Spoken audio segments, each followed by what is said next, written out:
नमस्कार, कैसे हैं आप। मैं हूं आपके साथ दिव्या चतुर्वेदी और आप देख रहे हैं बीमा हो तो ऐसा, सिर्फ अमर उजाला दी बोनस पर। सबसे पहले तो देखिए, गणपति के दिन चल रहे हैं, गणपति सबके यहाँ विराजमान हो चुके हैं। उम्मीद है आप सभी के स्वास्थ्य को वो वैसे ही बहुत बढ़िया रखेंगे। इसके अलावा हेल्थ इंश्योरेंस पर आज हम चर्चा करने वाले हैं। क्या टॉपिक है, चलिए शुरू करते हैं। आज हम बात करने जा रहे हैं हेल्थ बीमा पोर्ट कराने की सुविधा की। आपको अपनी बीमा कंपनी की सर्विस पसंद नहीं आई तो दूसरी कंपनी कैसे आप चुन सकते हैं। ठीक वैसे ही जैसे हम मोबाइल कंपनी बदल सकते हैं, ऐसे ही आप जो है अपनी बीमा कंपनी भी बदल सकते हैं। बीमा कंपनी बदलने की सुविधा सुनने में तो आसान लगती है, लेकिन कई बार ये गले में फंस जाती है, फांस बन जाती है। आज हम जानेंगे इंश्योरेंस पोर्ट का आपको कब कराना चाहिए, पहले किन बातों की पड़ताल करनी चाहिए, आपको कहाँ जो है समस्या आ सकती है।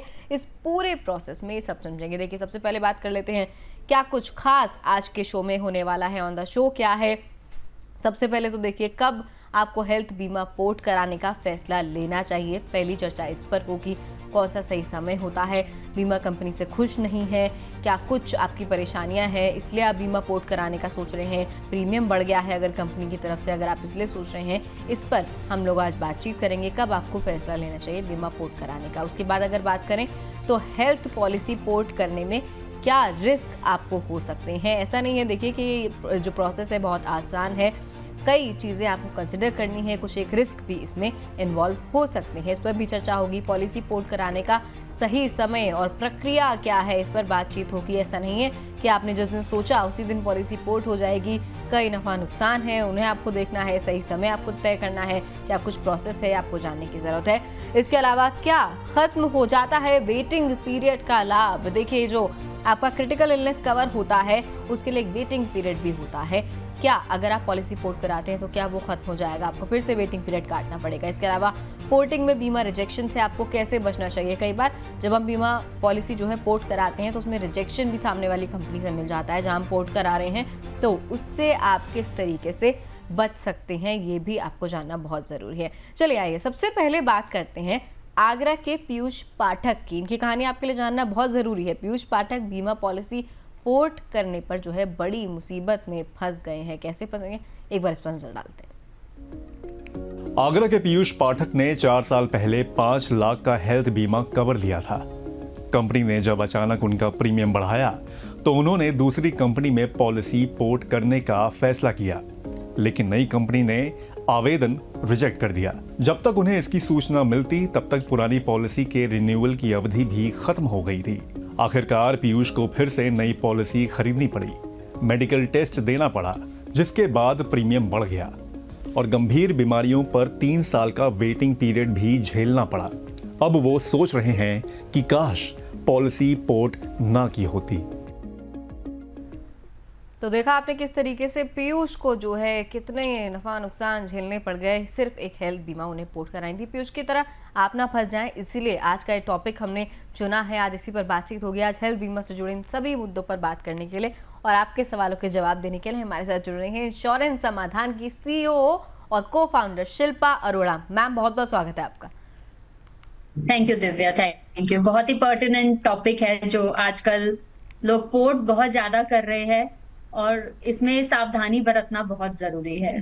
जी बिल्कुल मैम, इसी पर आज चर्चा होगी। कैसे लोगों को एक थोड़ी सी अवेयरनेस होनी चाहिए, आपको कब पोर्ट करना चाहिए, कब नहीं करना चाहिए पोर्ट, आपका जो हेल्थ इंश्योरेंस पॉलिसी चल रहा है। लेकिन मैम, सबसे पहला सवाल मेरा ये रहेगा, हेल्थ पॉलिसी पोर्ट कराने से पहले एक बार आप दर्शकों को ये समझा दीजिए कि हेल्थ बीमा लेना कितना ज़रूरी है, क्यों ज़रूरी है, जल्द से जल्द यानी कि कम उम्र में लेने के क्या कुछ फ़ायदे हो सकते हैं। तो इंश्योरेंस, आपको कोई भी इंश्योरेंस हो, हेल्थ, लाइफ, ये तब मिलता है जब आप हेल्दी हैं। और अगर कोई भी बीमारी आ जाती है तो इंश्योरेंस लेना डिफिकल्ट हो जाता है। तो हमेशा ये बेहतर रहेगा कि आप कम से कम उम्र में अपना इंश्योरेंस पॉलिसी को शुरू कर लीजिए, हेल्थ इंश्योरेंस को। और ये जरूरी इसलिए क्योंकि आप देख रहे हो कि मेडिकल जो इन्फ्लेशन है वो 14% से बढ़ रही है। हॉस्पिटल घुसते ही बहुत ज्यादा बिल बनने लग जाता है। आजकल ICU कॉस्ट 80,000 से 1 लाख रुपए पर डे आ रही है। ये जो फाइनेंशियल रिस्क है इसको आपको कवर करने के लिए हेल्थ इंश्योरेंस होना बहुत जरूरी है। इसके अलावा अगर आप देखेंगे, इंडिया डायबिटिक कैपिटल बनती जा रही है, सेकंड इन द वर्ल्ड है, और डायबिटीज से रिलेटेड बहुत कॉम्प्लिकेशंस होती है, ऐसे ही हाइपरटेंशन बहुत ज्यादा है, कैंसर की समस्या बहुत ज्यादा बढ़ती जा रही है हमारे देश में। तो इन सबको ध्यान में रखते हुए ये एक आपका सेफ्टी नेट है कि अगर आपके पास हेल्थ इंश्योरेंस है तो आपको फाइनेंशियली डिफिकल्टी नहीं होगी, हॉस्पिटल जाएंगे तो आपका बीमा एक्टिवेट हो जाएगा और बीमा की वजह से आप अपना ट्रीटमेंट बिना किसी स्ट्रेस के करा पाएंगे। ठीक है मैम, ओके। मतलब जब आपको ऐसी स्थिति आएगी, अगर भगवान ना करे ऐसी स्थिति आए लेकिन आती है, तो ऐसे में आपके ऊपर जो और बर्डन पड़ता है फाइनेंशियल, वो नहीं पड़ेगा, उससे आप बच जाएंगे। चलिए अब बात करते हैं इंश्योरेंस पॉलिसी पोर्ट की। मैम, ग्राहक को किस सिचुएशन में हेल्थ इंश्योरेंस पॉलिसी पोर्ट कराने का फैसला लेना चाहिए? देखिए, आजकल जो पोर्टिंग हो रही है वो इसलिए हो रही है कि प्रीमियम बहुत ज्यादा बढ़ रहा है। कई लोगों ने एक्सपीरियंस किया कि 30 to 50% प्रीमियम ज्यादा हो जाता है, जिसकी वजह से अफोर्डेबिलिटी उनकी इम्पैक्ट होती है, तो वो दूसरे ऑप्शंस देखना शुरू करते हैं और पोर्ट करते हैं पॉलिसी। लेकिन पोर्ट आपको तब करना चाहिए जब आपको लगता है कि पॉलिसी में बेनिफिट नहीं है। फॉर एग्जाम्पल, लोग रूम रेंट कैपिंग को बहुत अच्छे से समझते नहीं है। रूम रेंट कैपिंग क्या होती है कि मेरा एक परसेंटेज मिलेगा, generally 1% of the sum assured आपको रूम रेंट कैपिंग मिलेगा। तो मेरी अगर पॉलिसी से 5 लाख की है तो मैं 5,000 तक के रूम की एंटाइटलमेंट रखती हूँ। लेकिन क्या होता है कि जब हम हॉस्पिटल इमरजेंसी में जाते हैं या किसी ट्रीटमेंट के लिए जाते हैं तो ज्यादातर देखा गया कि रूम अवेलेबल ही नहीं है। इतने बड़े हॉस्पिटल्स में आप जाइए तो रूम मिलेगा ही नहीं, तो उधर लिमिट जब आ जाती है तो और दिक्कत हो जाती है रूम मिलने में। अगर मैं सपोज 5,000 की जगह 10,000 की रूम में एडमिट हो जाती हूँ क्योंकि रूम था ही नहीं, तो मेरे को 50% तक अपना बिल खुद पे करना पड़ेगा। ये लोग समझ नहीं पाते, वो सोचते हैं अगर 5,000 का मेरा लिमिट है, 10,000 के रूम में चले जाऊंगी, चलो 5,000 मेरी जेब से जाएंगे। ऐसा नहीं होता, आपके बिल का 50%, 40 to 50% आपको बियर करना पड़ता है। और ये सिचुएशन बहुत कॉमन है, रूम ना मिलना या ऐसी कोई सर्जरी हुई हुई है जैसे कि ब्रेन स्ट्रोक हो गया, ब्रेन की सर्जरी हुई हुई है, कैंसर की सर्जरी हुई हुई है, जहाँ इन्फेक्शन के चांसेस बहुत ज्यादा है और आप रूम शेयर नहीं कर सकते, आपको इंडिविजुअल डीलक्स रूम चाहिए, ज्यादा केयर चाहिए। उस स्थिति में ये रूम रेंट कैपिंग एक बर्डन बन के आ जाता है। एक और चीज देखी गई है कि जो आजकल मॉडर्न थेरेपीज है, जैसे कि आप आजकल सुन रहे हो रोबोटिक सर्जरीज आ रही है, नी भी रोबोटिक से हो रही है, हिप जी जी जी। रिप्लेसमेंट रोबोटिक हो रही है, जिसमें क्या होता है कि बहुत कम टांके लगते हैं, बहुत कम इन्वेजन होता है और बहुत प्रिसीजन सर्जरीज होती है। कैंसर में भी रोबोटिक इस्तेमाल होता है। ऐसे ही कुछ थेरेपीज आ रही है, मॉडर्न थेरेपीज जिनको कहते हैं, जैसे कैंसर के नई नई ड्रग्स आ रही है, मोनोक्लोनल इंजेक्शंस होते हैं, इम्यूनोथेरेपीज होती है। कुछ पॉलिसीज में इस पे सब लिमिट लगी हुई होती है, जिसका मतलब है मेरे पास 10 लाख की पॉलिसी है लेकिन इन चीजों पे मेरी सब लिमिट 2 लाख की लगी हुई है। तो जैसे मैं हॉस्पिटल ट्रीटमेंट के लिए जाती हूँ, मुझे पता चलता है वो ये तो कवर ही नहीं है, अब मैं एक दुविधा में पड़ गई। तो आपको ये जानना जरूरी है कि आपकी पॉलिसी में ना तो रूम रेंट कैपिंग होनी चाहिए, ना ही सब लिमिट होनी चाहिए ट्रीटमेंट में, क्योंकि जितनी भी एडवांस ट्रीटमेंट आएगी वो मॉडर्न ट्रीटमेंट के अंडर आ जाता है। और अगर मॉडर्न ट्रीटमेंट में सब लिमिट लगी हुई है तो आपको हॉस्पिटल के टाइम दिक्कत आएगी कि नहीं कन्वेंशनल ही जाओ, नहीं ले सकते, एडवांस थेरेपीज नहीं ले सकते, एक रिस्ट्रिक्शन आ जाता है। जी जी तो जी। ये 2 रिस्ट्रिक्शन हटाने के लिए आप, अगर आपकी पॉलिसी में है सब प्रॉब्लम, तो आप पोर्ट करिए। तीसरा रीजन पोर्ट करने का होता है कि मेरे एरिया में नेटवर्क हॉस्पिटल्स हैं। नेटवर्क हॉस्पिटल होते हैं जहाँ पे आप कैशलेस ट्रीटमेंट ले सकते हो, नहीं तो आपको बिल पे करना पड़ेगा और फिर रीइंबर्समेंट फाइल करेगी। तो हेल्थ इंश्योरेंस का फायदा ही यही है कि मेरा कैशलेस ट्रीटमेंट हो। सो मुझे अपने एरिया में नेटवर्क हॉस्पिटल जहां मैं ट्रीटमेंट कराना चाहती हूँ, जहां मेरा डॉक्टर है, क्या वो नेटवर्क हॉस्पिटल है या नहीं। इसके अलावा लोग क्लेम एक्सपीरियंस को लेके भी पोर्ट करते हैं कि अच्छा एक्सपीरियंस नहीं हुआ, दोस्त का अच्छा ट्रीटमेंट नहीं चला, उसका रिजेक्शन हो गया। सो ऐसी जो चीजें होती है उनको उनको देख के भी, सर्विसेज को देखते हुए भी लोग पोर्ट कर रहे हैं। सो ये मेन रीजंस हैं जहाँ पे लोग इंश्योरेंस पॉलिसी को पोर्ट कर रहे हैं एक कंपनी से दूसरी कंपनी में।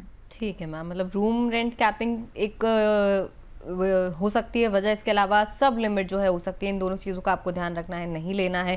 साथ ही नेटवर्क हॉस्पिटल होना चाहिए जो भी आपने हेल्थ इंश्योरेंस पॉलिसी ली है उसमें। मैम, आप एक बात कह रही थी कि जो अगर कैंसर की सर्जरी हुई हुई है या फिर ब्रेन की सर्जरी हो रखी है तो फिर उसमें सब लिमिट लग जाती है, जैसे 2 लाख की सब लिमिट है तो फिर उतना ही वो लोग कवर देंगे। क्या ये जो आयुर्वेदिक ट्रीटमेंट होता है, बहुत से लोग आजकल उस तरफ भी ऑप्ट कर रहे हैं, उसमें भी कुछ सब लिमिट होती है हेल्थ इंश्योरेंस पॉलिसीज में? पुरानी पॉलिसीज में लिमिट लगी हुई है, वैसे आईआरडीए की तरफ से आयुर्वेदिक ट्रीटमेंट को इक्वल वेटेज दिया है। जो भी सम एश्योर्ड है वो पूरा मिलना चाहिए, लेकिन जो पुरानी पॉलिसीज है वहां पे अभी भी लिमिट लगी हुई है जहाँ पे चेंजेस नहीं हुए हैं। तो ये भी आपको देखना है, अगर आपका प्रेफरेंस आयुर्वेदा है तो क्या आपकी पॉलिसी में पूरे सम एश्योर्ड तक कवरेज है या नहीं, नहीं तो आप पोर्ट कर सकते हैं। ठीक है मैम, ओके। और मैम इसके अलावा क्या सभी बीमा कंपनियां जो है पॉलिसी पोर्ट करने की फैसिलिटी देती हैं, या फिर कहीं पर जो है जो भी कस्टमर है उसको प्रॉब्लम हो सकती है? तो आईआरडीए की 2020 की रेगुलेशन और 24 की रेगुलेशन क्लियरली कहती है कि पोर्टेबिलिटी एक राइट है जो पॉलिसी होल्डर के पास है। तो पॉलिसी होल्डर एक कंपनी में डिफरेंट प्रोडक्ट में पोर्ट कर सकता है, दूसरी कंपनी में पोर्ट कर सकता है। बस ओनली रिस्क है कि हो सकता है दूसरी कंपनी आपको ना कवरेज दे। वो कुछ रीजंस हो सकते हैं, जैसे कि मेरे को बीच में जब मैं पॉलिसी, सपोज मेरी एक पॉलिसी एक्स कंपनी से चल रही थी, वहां तक ठीक था, लेकिन इन बिटवीन मुझे कुछ बीमारी हो गई। अब मैं ये बीमारी लेके नई कंपनी में जाना चाहती हूँ, तो नई कंपनी मुझे रिफ्यूज कर सकती है क्योंकि वो रिस्क लेना नहीं चाहती।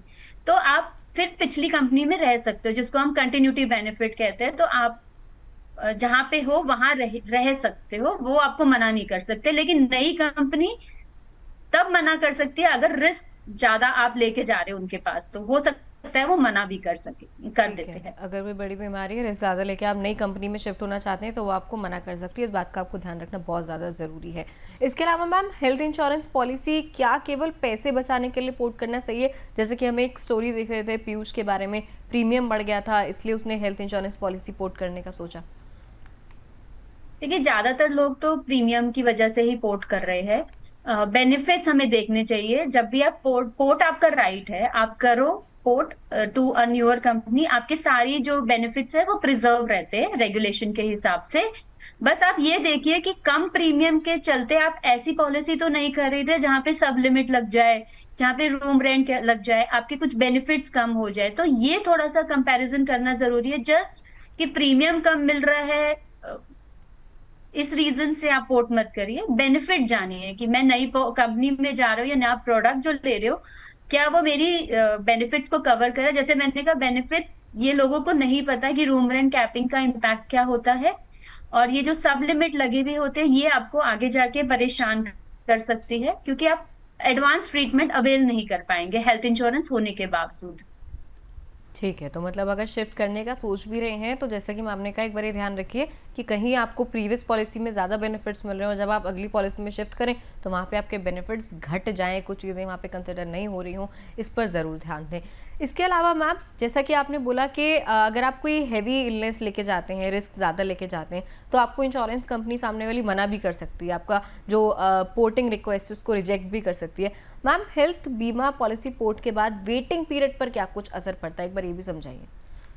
जैसे मैंने कहा कि आप जब पोर्ट करते हैं तो सारे बेनिफिट्स आपके कैरी फॉरवर्ड होते हैं, विच मीन्स कि अगर मैंने पॉलिसी 3 साल चला ली है तो और चौथे साल में मैं पोर्ट कर रही हूँ, तो मेरा वेटिंग पीरियड वेव ऑफ हो गया।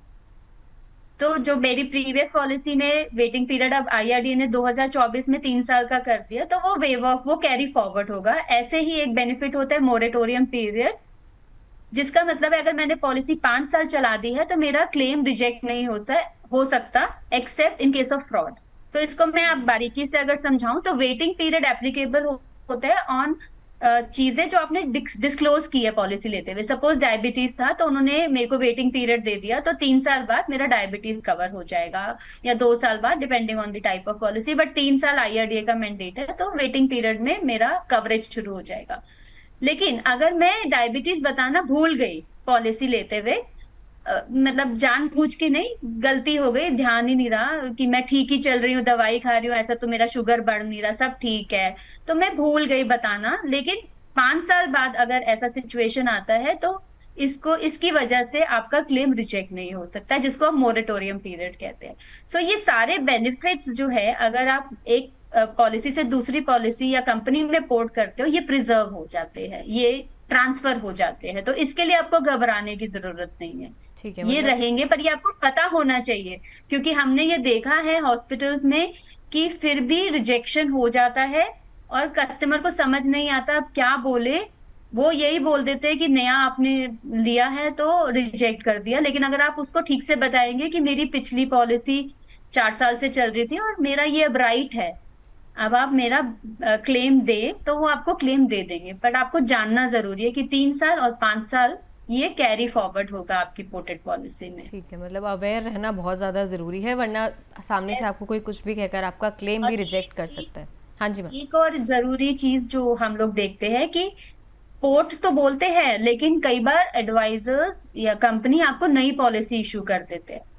तो आपको ये ध्यान रखना है कि जब आप पॉलिसी ले रहे हो तो पोर्टेबिलिटी फॉर्म भरिए, वहां पे डिक्लेयर करिए इन बिटवीन अगर कोई भी आपने मेडिकल कंडीशन आपकी चेंज हुई है, जैसे डायबिटीज हो गया, हाइपरटेंशन हो गया, कोई भी बीमारी होगी, वो डिक्लेयर करिए। क्योंकि नई कंपनी को तो नहीं पता, नई कंपनी के पास पिछला डेटा जाता है, जो नई चीजें हुई है वो आपको बतानी पड़ेगी। इसके अलावा ध्यान रखिए, जब आपके पास पॉलिसी इशू होके आ रही है तो क्या उसमें आपकी पुरानी पॉलिसी की डिटेल्स मेंशन्ड है या नहीं। अगर नहीं मेंशन्ड है तो हो सकता है वो आपको नई पॉलिसी दे दी गई है, अगर नई पॉलिसी दे दी गई तो आपके सारे बेनिफिट्स खत्म हो जाते हैं। वहां ठीक है। पे जब भी पोर्ट होगी तो पोर्ट लिखा होगा आपकी नई पॉलिसी के अंदर कि मेरी एक्स से वाई गई है, तो वाई के अंदर ये लिखा होगा कि एक्स पॉलिसी इस कंपनी की थी, ये स्टार्ट डेट थी और ये मेरा सम एश्योर्ड था। ठीक है मैम, ओके, तो ये चीज़ का भी आप सभी को ध्यान रखना है। इसके अलावा मैम, जैसा कि आपने बोला, बड़ा रिस्क लेकर अगर जाते हैं सामने वाली कंपनी के पास पोर्ट कराने के लिए हेल्थ इंश्योरेंस पॉलिसी, तो वो रिजेक्ट कर सकते हैं। इस रीज़न के अलावा और भी कुछ रीजंस हो सकते हैं जिस वजह से हमारी पोर्टेबिलिटी रिक्वेस्ट जो है रिजेक्ट हो जाए? नहीं, सिर्फ रिस्क के बेसिस पे रिजेक्शन हो सकती है, अदरवाइज इंश्योरेंस कंपनी ले लेती है। इंश्योरेंस कंपनी बस रिस्क से घबराती है, अगर ज्यादा रिस्क लेके जा रहे हैं तो ऑब्वियसली उनको क्लेम देने पड़ेंगे फ्यूचर में, तो वो फिर उस केस में मना कर देते। उस केस में मना करते हैं, ठीक है। इसके अलावा मैम, पॉलिसी बदलते समय क्या नई कंपनी फिर से मेडिकल चेकअप भी कराती है? क्योंकि आपने कहा कि आपको पूरी तरह डिस्क्लोज करना पड़ता है, आप क्या कुछ दवाइयाँ खा रहे हैं, क्या आपका ऑलरेडी ट्रीटमेंट चल रहा है, क्या कुछ बीमारी है। तो क्या मैम, अगर हम पोर्ट करेंगे उस टाइम भी जो सामने वाली नई बीमा कंपनी है वो एक बार फिर से पूरा मेडिकल चेकअप कराएगी? करा सकती है, अगर आपने कुछ डिक्लेयर किया है तो रिक्वायरमेंट हो सकती है, अंडरराइटर बोले कि मुझे और डिटेल्स में जानना है, या आपने अपना सम एश्योर्ड, ऐसा भी होता है कि जब हम पोर्ट करते हैं तो हम अपना सम एश्योर्ड बढ़ाते हैं, तो सम एश्योर्ड अगर बढ़ा रहे हैं तो भी फिर मेडिकल की रिक्वायरमेंट आ सकती है। सो ये दो सिनेरियो में अंडरराइटर आपसे मेडिकल कराने को कह सकता है। चलिए, ठीक है मैम। इसके अलावा चर्चा जारी रखेंगे, लेकिन उससे पहले अमर उजाला बोनस के अलग अलग प्लेटफॉर्म्स पर जो है बड़ी संख्या में ऑडियंस के सवाल आ रहे हैं। अब उनमें से कुछ सवाल लेने की कोशिश करते हैं। सबसे पहले अर्चना शर्मा ने सवाल भेजा है, मेरठ की रहने वाली हैं। कह रही हैं, हेल्थ बीमा कंपनी मेरा प्रीमियम बहुत बढ़ा रही है, क्या मुझे अपनी पॉलिसी पोर्ट करानी चाहिए? मैम, क्या सलाह रहेगी आपकी? तो जैसे मैंने कहा कि आप बेनिफिट्स देखिए, अगर सेम बेनिफिट्स आपको दूसरी पॉलिसी में मिल रहे हैं और आप प्रीमियम कम मिल रहा है तो आप पोर्ट कर सकते हैं, इसमें कोई प्रॉब्लम नहीं होती। जैसे मैंने कहा, सारे बेनिफिट्स कैरी फॉरवर्ड हो जाते हैं, waiting period, moratorium period, bonuses, everything is carry forward. तो आपको बस ध्यान रखना है कि मेरे बेनिफिट नहीं कम होने चाहिए, जो बेनिफिट मेरे को चाहिए वो है, तो आप पोर्ट करिए, ये आपका राइट है। ठीक है, चलिए, ओके मैम। इसके अलावा एक हमारे दर्शक हैं राजेश मोदी, भिलाई से सवाल भेजा है। कह रहे हैं, मेरी पॉलिसी के रिन्यूअल में 8 महीने बचे हुए हैं, क्या अपनी हेल्थ पॉलिसी पोर्ट करा सकता हूँ? तो पॉलिसी पोर्टिंग रिन्यूअल के टाइम होती है, आईआरडीए के हिसाब से आपको 45 डेज पहले ये प्रोसेस शुरू करना चाहिए। नई कंपनी में 45 डेज पहले आप अप्लाई कर दीजिए। इन केस पोर्ट हो जाता है बहुत अच्छा है, अगर नहीं होता तो फिर आपके पास कंटिन्यूटी बेनिफिट कहते हैं, मतलब कि पुरानी कंपनी आपका बीमा को मना नहीं कर सकती। सो पोर्टिंग 8 महीने पहले नहीं होगी, पोर्टिंग रिन्यूअल के टाइम ही होती है, साल में एक बार होती है। ठीक है, ओके, रिन्यूअल के टाइम ही होती है, 8-6 महीने पहले आप पोर्टिंग नहीं करा सकते हैं। राकेश मिश्रा भी हैं भोपाल से, इनका सवाल है, अगर कंपनी पोर्ट रिक्वेस्ट रिजेक्ट कर दे तो फिर क्या करना चाहिए? तो पुरानी कंपनी में ही रहना पड़ेगा, वो जिसको मैंने बताया कि आपको कंटिन्यूटी बेनिफिट होता है कि पुरानी कंपनी आपको कंटिन्यूअस कवरेज देती है, तो वो मना नहीं कर सकते। इसीलिए आईआरडीए कहते हैं 45 डेज पहले आप प्रोसेस शुरू कर दीजिए, लास्ट मोमेंट पे मत करिए, क्योंकि यहाँ से रिजेक्शन हो गया, वहां से भी आपकी पॉलिसी गई तो आप दिक्कत में आ जाएंगे। ठीक है, तो 45 डेज जो है ग्रेस पीरियड है, इसी में आपको जो है अपनी पोर्टिंग का और नॉन पोर्टिंग का आपको फैसला लेना है। चलिए आगे बढ़ते हैं। अब हम चलते हैं अपने सहयोगी अभिषेक गुप्ता के पास और जानते हैं कि पॉलिसी पोर्ट कराने का जो प्रोसेस है, प्रक्रिया है, वो आखिर है क्या। Thank you Divya. Health insurance policy से अगर आप सेटिस्फाई नहीं हैं, संतुष्ट नहीं हैं, तो आपके पास पॉलिसी पोर्ट का ऑप्शन होता है, लेकिन उसकी प्रक्रिया क्या होती है, ये सारे पॉइंट्स हम आपको बताएंगे, जिसका आपके लिए जानना बेहद ज़रूरी है। तो चलिए एक एक करके आपको उसके बारे में हम लोग बताते हैं। तो यहाँ पर देख सकते हैं कि पॉलिसी रिन्यूअल से 45 से 60 दिन पहले नई बीमा कंपनी को आवेदन करना होगा। यानी कि जब पॉलिसी आपकी एक्सपायर हो रही हो तो उसके पौने 2 से यानी कि 2 महीने तक पहले आपको पॉलिसी के लिए आवेदन करना होगा, पॉलिसी पोर्ट के लिए आपको आवेदन करना होगा। दूसरा पॉइंट जो कहता है, पुरानी कंपनी की डिटेल्स, क्लेम हिस्ट्री और मौजूदा कवरेज की जानकारी आपको देनी होगी। यानी कि पुरानी कंपनी की जो डिटेल्स हैं, जैसे कि पुरानी कौन सी कंपनी थी, उसमें आपने किस तरह का इंश्योरेंस पॉलिसी ले रखी थी, उसके अलावा क्लेम हिस्ट्री, अगर आपने कोई क्लेम वहाँ से लिया हुआ है तो उसके बारे में आपको जानकारी देने की ज़रूरत है। उसके अलावा मौजूदा कवरेज यानी कि 10 लाख का है, 15 लाख का है या 20 लाख का है, तो उसके बारे में भी आपको पूरी जानकारी यहाँ देनी होगी। तीसरे पॉइंट की बात करें तो नई कंपनी को 7 दिन के अंदर पुरानी कंपनी को पोर्ट रिक्वेस्ट करना होगा। यानी कि जब आपने आवेदन कर दिया है तो जो नई कंपनी होगी वो 7 दिन के अंदर आपकी पुरानी कंपनी से नई कंपनी में इंश्योरेंस जो पॉलिसी है उसको पोर्ट कर देगी। ये इसका एक नियम होता है। उसके बाद आगे बढ़ते हैं तो नई बीमा company medical record, claim history और रिस्क फैक्टर की जो होती है वो पूरी तरह से जांच करती है। यानी कि मेडिकल रिकॉर्ड आपका देखा जाएगा कि आपको क्या बीमारियां थी, अगर आपने कोई क्लेम लिया होगा तो उसके बारे में पूरी जानकारी ली जाएगी। क्लेम हिस्ट्री, जैसे कि हमने आपको बताया कि क्लेम हिस्ट्री, अगर आपने कोई क्लेम लिया है तो उसके बारे में जानकारी दी जाएगी। इसके अलावा अगर आपने रिस्क फैक्टर जो होगा वो भी यहाँ पर एक तरह से कंपनी जो होगी, नई वाली कंपनी जो होगी, वो उसकी जाँच करेगी। बीमा कंपनी तय करेगी कि पॉलिसी स्वीकार करनी है या नहीं। जब सारे फैक्टर्स वो डिटरमाइन कर लेगी उसके बाद आखिर में वो ये डिसाइड करेगी कि आपकी जो पोर्ट की जो आपने रिक्वेस्ट दी है उसको एक्सेप्ट करना है या नहीं करना है। बढ़ते हैं आगे।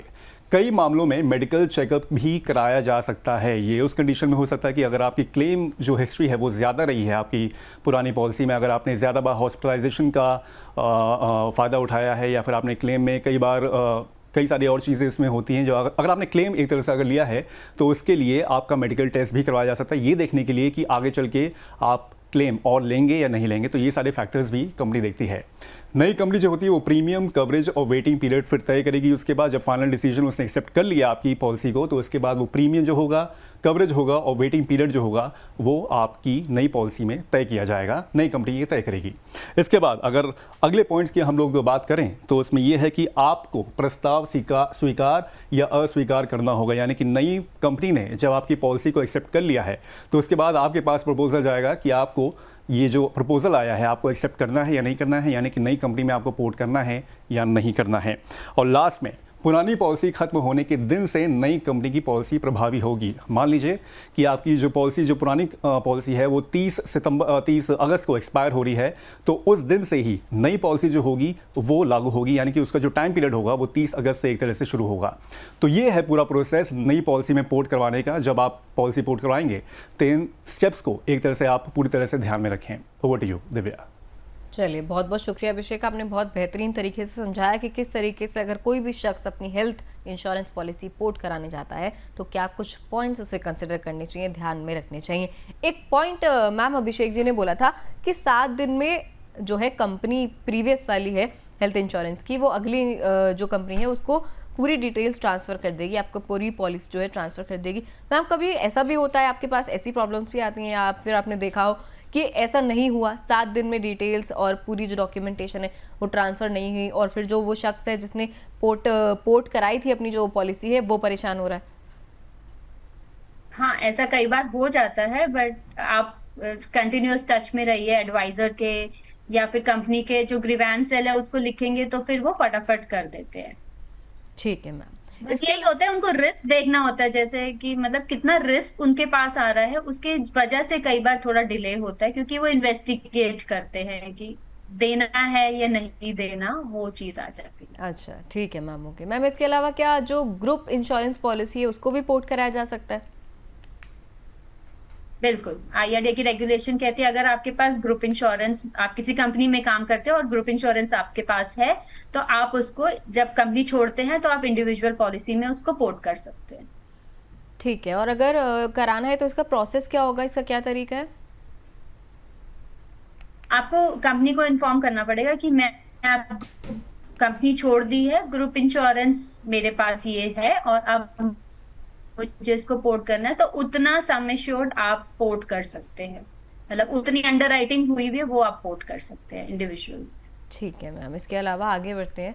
क्या बीमा पॉलिसी पोर्ट करने के लिए मैम क्लेम हिस्ट्री जो है वो भी प्रभावित होती है? अगर हम पोर्ट कर रहे हैं तो क्लेम हिस्ट्री पर असर पड़ता है, और क्या नो क्लेम बोनस भी लैप्स हो जाता है?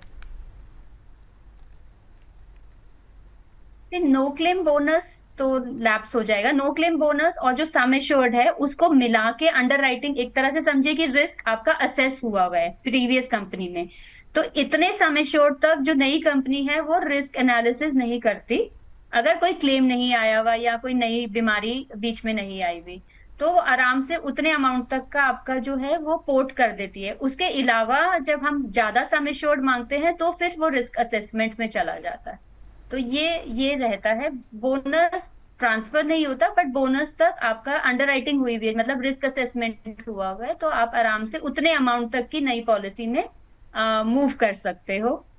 क्लेम हिस्ट्री का अगर एक बार रिस्क उन्होंने ले लिया तो क्लेम हिस्ट्री पे ऐसा कोई इम्पैक्ट नहीं पड़ता। उन्होंने वो रिस्क ले लिया तो फिर उन्होंने अब आगे वो, उनको पता है क्लेम हिस्ट्री आपकी है, तो वो आगे भी उसका ध्यान रखेंगे। ठीक है मैम, ओके। इसके अलावा मैम आपने कहा था एक तो लोग रूम कैप लिमिट नहीं देखते हैं, रूम रेंट लिमिट जो होती है, साथ ही इसके अलावा सब लिमिट पर ध्यान नहीं देते हैं। मैम इसके अलावा और क्या ऐसी गलतियां हैं जो कोई भी ग्राहक करता है पॉलिसी पोर्ट कराते समय? गलती ये होती है कि बहुत लेट डिसीजन लेते हैं कि, और उस टाइम क्या होता है कि वहां से भी जवाब नहीं आया, यहाँ से भी डिले हो गया। सो हेल्थ इंश्योरेंस एक ऐसा प्रोडक्ट है कि लास्ट मिनट तक, चाहे वो आपको रिन्यूअल भी देना हो ना, आप एक महीने पहले दे दीजिए। सेफ सेफ रहना चाहिए, क्योंकि एक बार आपकी पॉलिसी लैप्स हो गई तो फिर प्रॉब्लम में आ जाता है, फिर आपको नया नया तरह से आपके सारे बेनिफिट्स एक तरह से इरेज हो जाते हैं। फिर इंश्योरेंस कंपनी दे ना दे ये भी एक रिस्क रहता है। दूसरा, जैसे मैंने बताया कि लोगों को ये नहीं पता चलता कि उन्होंने पोर्ट किया है या नई पॉलिसी लेनी है, तो ये जैसे अभी बताया गया कि पोर्टेबिलिटी फॉर्म भरी है, सारी चीजों को डिक्लेयर करिए, जो जो आपको पता है वो खुद भरिए, किसी पे डिपेंड मत करिए। और जब इंश्योरेंस कंपनी आपको कॉल भी करती है जानने के लिए, तो वो कॉल को भी ध्यान से सुनिए और बताइए कि मैंने पॉलिसी पोर्ट की है और ये प्रॉब्लम एग्जिस्टिंग है मेरी। कॉल को ध्यान से लीजिए, और जब पॉलिसी आ जाए तो एक बार प्लीज चेक कर लीजिए कि पुरानी पॉलिसी की डिटेल्स मेंशन्ड है या नहीं। अगर नहीं मेंशन्ड है, ये आपके लिए अलर्ट है कि आपको न्यू पॉलिसी सेल हो गई है, तो वो फिर आपका सारा बेनिफिट इरेज हो जाएगा। ठीक है मैम, इस अगर आप ऐसा ध्यान नहीं देंगे तो आपको जो प्रीवियस पॉलिसी का बेनिफिट है वो सब कुछ खत्म हो जाएगा और आपको फिर से एक नई शुरुआत करनी पड़ेगी अपने नए बीमा कवर में। इसके अलावा कुछ एक सवाल और ले लेते हैं हमारे कॉलर्स के। नवीन मोरे हैं, पुणे से सवाल भेजा है, कह रहे हैं मैं रिन्यूअल से 10 दिन पहले अपनी हेल्थ पॉलिसी जो है पोर्ट कराना चाहता हूँ, क्या ये संभव है? देखिए, ये तो अब आपकी लक पे है, क्योंकि जैसे प्रोसेस ही बताया कि 7 दिन तो आपस दोनों कंपनी को कम्युनिकेट करने में लगते हैं, फिर नई कंपनी ने डिसीजन भी लेना है। इसीलिए कहा जाता है कि 45 डेज एटलीस्ट मिनिमम वहां पे आपको शुरू कर देना चाहिए। ये थोड़ा रिस्की टाइम हो जाएगा पोर्ट करने के लिए। अब लक पे है, अगर हो गया तो बहुत अच्छा। अच्छा ठीक है मैम। इसके अलावा ग्रुप हेल्थ इंश्योरेंस की तो बात हमने की ही थी, कविता दुग्गल भटिंडा से हैं, उनका भी ऐसे ही कुछ सवाल है। कह रही है क्या फैमिली फ्लोटर पॉलिसी भी पोर्ट कराई जा सकती है? हाँ हाँ, जहां किसी भी पॉलिसी को आप पोर्ट कर सकते हो, बस वो ये कंडीशन होता है कि ये इतना आपका रिस्क जो है वो असेस हुआ हुआ है, तो वो आप दूसरी कंपनी में जा सकते हैं, उसको इंडिविजुअल कर सकते हैं, कॉर्पोरेट पॉलिसी से इंडिविजुअल आ सकते हैं, तो वो पॉसिबिलिटी है। But subject to new company का एक्सेप्टेंस, कोई रिस्क वो नहीं लेना चाहते तो मना भी कर सकते हैं। ठीक है मैम। इसके अलावा व्योमकेश मुखर्जी हैं, आसनसोल से, इन्होंने सवाल भेजा है, कह रहे हैं हेल्थ बीमा पॉलिसी पोर्ट के बाद क्लेम रिजेक्शन का रिस्क कितना होता है? मैम क्या परसेंटेज हो सकती है? अगर कोई पोर्ट कराने जा रहा है उसे ध्यान में रखना चाहिए कि हाँ रिजेक्शन मिलेगा ही मिलेगा या फिर हाँ अप्रूव हो जाएगी? रिजेक्शन मतलब सरप्राइजिंगली दिख रहा है मार्केट में। मुझे भी नहीं समझ आ रहा कि क्यों रिजेक्शन हो रहा है। लोगों ने 15 साल पॉलिसी चला के पोर्ट करी और पोर्ट के बाद वो एडमिशन हुआ तो मैंने देखा कि रिजेक्शन हो गया है। तो इसके लिए आपको अपने राइट को जानना जरूरी है। जैसे मैंने कहा कि पॉलिसी पोर्ट होनी चाहिए, ये आपको पता होना चाहिए। 3 साल का वेटिंग पीरियड अगर हो गया है खत्म, तो आप एलिजिबल हैं क्लेम के लिए। 5 साल मोरेटोरियम पीरियड अगर आप कंप्लीट कर चुके हैं तो आप एलिजिबल है। तो ऐसे केस में थोड़ा सा फाइट करना पड़ सकता है। ज्यादातर तो क्लेम आ जाते हैं, बट मैंने फिर भी देखा है कि कुछ कुछ जगह पे क्लेम रिजेक्शन हो रहा है। स्पेसिफिकली जैसे आपने पोर्ट किया और पहले ही साल में क्लेम आ गया, तो थोड़ा सा रिस्क आ रहा है कि वो क्लेम रिजेक्ट हो सकता है। रिइम्बर्समेंट में जाएगा, थोड़ा सा वो इन्वेस्टिगेट कर सकते हैं ये जानने के लिए कि ये इन बिटवीन तो कोई रिस्क नहीं था। जब आपने पोर्ट एक कंपनी से दूसरी किया, इन बिटवीन कोई ऐसी चीज तो नहीं थी जो आपने डिक्लेयर नहीं की, तो वो एक सवाल उठ सकता है। पर अगर आपको अपना राइट पता है तो ये क्लेम पेएबल है, क्लेम मिल जाए। ठीक है मैम। इसके अलावा एक चीज़ और मैं समझना चाह रही थी कि ये जो आपने बोला था कि कई बार जो है नई पॉलिसी कंपनी आपको जो है न्यू पॉलिसी ऑफर कर देती है, पोर्ट करने की बजाय आपको पूरी नई पॉलिसी देते हैं। इसमें मैम उन कंपनी को क्या कुछ फायदा होता है? तो इसमें सेल्स एडवाइजर को फायदा होता है, उनका कमीशन ज्यादा हो। न्यू पॉलिसी बेचने वर्सेस पोर्टेबिलिटी कमीशन ज्यादा होता है, तो कई बार वो लालच में आपको नया पॉलिसी दे देते हैं। ये देखते हैं कि ठीक ही है, कोई क्लेम हिस्ट्री नहीं है, कुछ नहीं होगा, वो एक रिस्क ले लेते हैं आपके साथ। बट आपको सतर्क रहना है, क्योंकि बीमारी तो कभी बोल के नहीं आती, कुछ भी कभी भी हो सकता है। मतलब ये हो सकता है कि उन्हें लग रहा है कि अब तक कुछ क्लेम नहीं किया है, तो आगे भी जो है हमारा वेटिंग पीरियड भी निकल जाएगा, हाँ। उसके बाद जब कुछ क्लेम आएगा तब देखा जाएगा।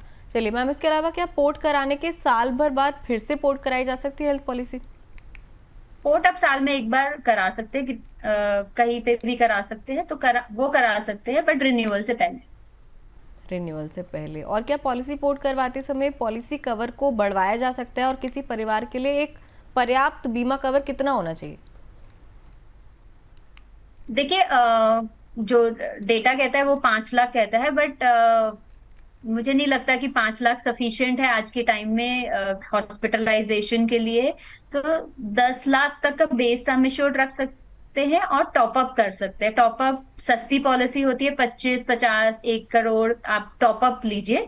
तो बेसिकली क्या होता है, बेस पॉलिसी आपका कैशलेस वाला पार्ट कवर कर देती है। सो ज्यादातर बीमारियां हमारी 5-10 लाख के कवर में आ जाती हैं।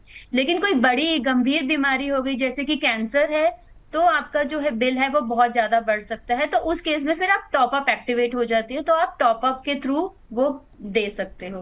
तो बेस पॉलिसी बहुत बड़ी लेने की जरूरत नहीं है, 10 लाख, 5 लाख, 15 लाख, बट एक टॉपअप आप जरूर रखिए अपने साथ, ताकि कोई बड़ी बीमारी आ गई तो वो एक्टिवेट हो जाए।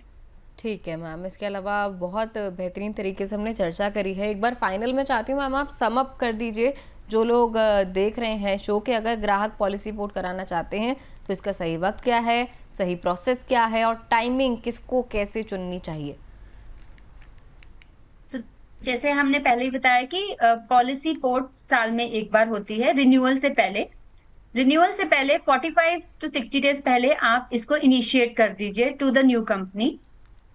पोर्ट सिर्फ प्रीमियम के लिए मत करिए, बेनिफिट्स देखिए अपनी पॉलिसी में। क्या आपके पास रूम रेंट कैपिंग तो नहीं है, क्या कोई सब लिमिट तो नहीं लगी हुई, कोई को पेमेंट, ऐसा कुछ भी कोई क्लॉज जो आपको हॉस्पिटल में भी परेशान करे, ऐसा तो कुछ लगा हुआ नहीं है।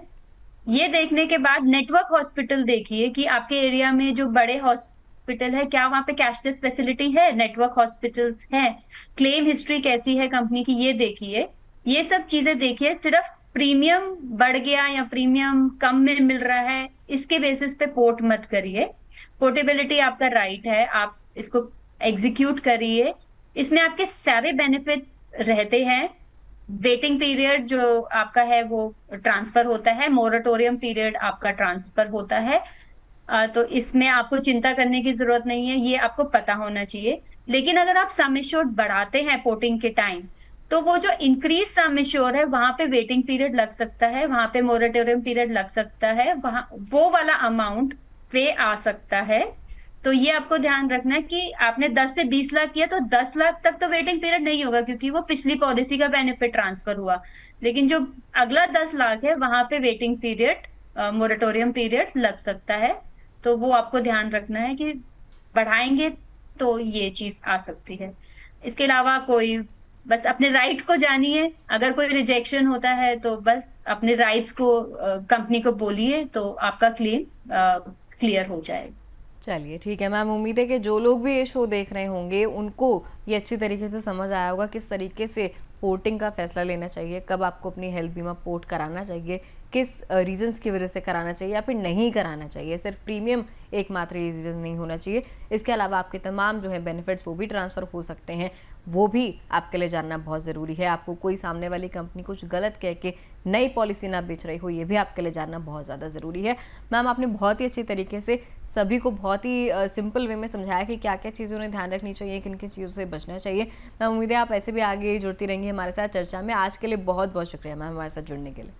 Thank you Divya, thank you so much. चलिए, तो अगर आपके मन में और भी कुछ सवाल हैं बीमा से जुड़े हुए, आपकी कोई हेल्थ इंश्योरेंस पॉलिसी चल रही है या फिर कोई भी इंश्योरेंस पॉलिसी चल रही है, तो आप अपने वो तमाम सवाल हमें भेज सकते हैं ताकि हम कोशिश करें कि हमारे अगले शो में आपके वो तमाम सवाल इंक्लूड कर लिए जाएं। तो देखिए, INSU इंश्यो लिख के आपको व्हाट्सएप करना है 9354027995 हमारे नंबर पर, और आपका जो सवाल है हम तक पहुंच जाएगा और हमारी पूरी कोशिश रहेगी कैसे अपने अगले शो में आपके सवाल पर ही शो बनाया जाए या फिर आपके सवाल को इंक्लूड कर लिया जाए।